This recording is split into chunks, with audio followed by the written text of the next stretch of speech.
بسم الله الرحمن الرحيم. الحمد لله رب العالمين حمد الشاكرين.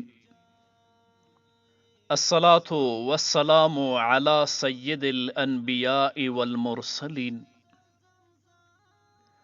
سيدنا ونبينا وشفيعنا ومولانا محمد وعلى آله وأصحابه الطيبين الطاهرين.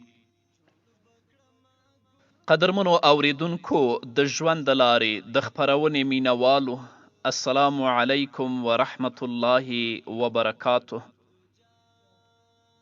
ستاسو روغتیا او خوشحالي د پاک رب نه غواړم، په دې هیله چې د صحت او عافیت جامې پر تن ولرئ او خوشحالي مو په برخه وي. دا دی زه محمد یاسین فهیم د ژوند د لارې د خپرونې په وړاندې کولو کې ستاسو په خدمت کې یم. زموږ د نن ورځې د خپرونې موضوع بیا هم مه خفه کیږه درنو اوریدونکو.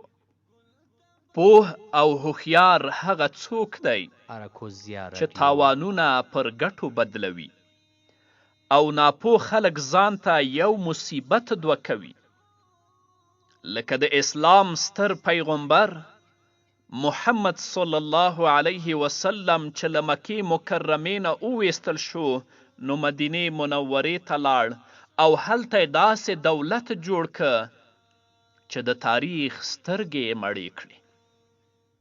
امام احمد بن حنبل رحمه الله زندان ته واچول شو او پر درو ووهل شو، نو د امام احمد بن حنبل رحمه الله نه د حدیثو امام جوړ شه. شیخ الاسلام علامه ابن تیمیه رحمه الله بند ته واچول شو او چې راخلاص شو نو د علم دروازې پرانیستلې. امام سرخسی رحمه الله د څا تل ته وغورځول شو، بیرته د فقه له شل ټوکیزه کتاب سره را اخوت. ابن اسیر په خپل کور کې تر څار لاندې شو، هلته یې جامع الاصول او نهایه ولیکل. ابن جوزی رحمه الله له بغداده وشړل شو، هلته یې سبع قراءت تجوید که. مالک بن ریب که د مرګ په تبه ونیول شو، یوه داسې قصیده یې هم وویله چې د عباسي دولت د ټولو شاعرانو د دیوانونو ځواب وایي.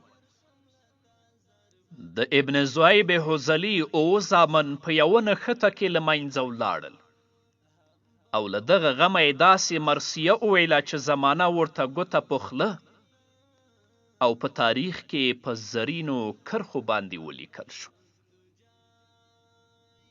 نو درنو اوریدونکو، له دې امله د کم آفت په رامنځته کېدو د هغه روښانه اړخونه وګورئ،